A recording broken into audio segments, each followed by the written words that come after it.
Léopold II a dépouillé les Africains de tous leurs biens et transformé le Congo en un vaste camp de travail forcé. Bango bazaki na mindoki okoki kobunana yete bakobete bino masasi lokola nyama koboma bato ebele bakovanda ndako te bakovanda ka obele kuna boyi na zamba lokola nyama.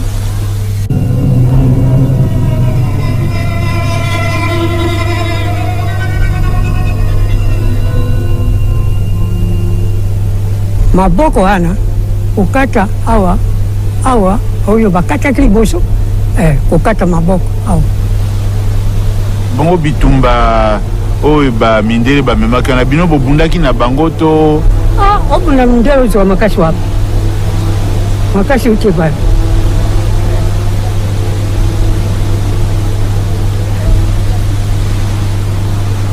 mindele akautu bazaki penza batu mabe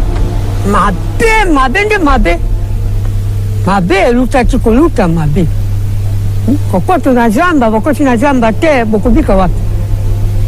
eyali kikamu munene bongo wana bazosenga bomemelaka bango kautu ntango nyonso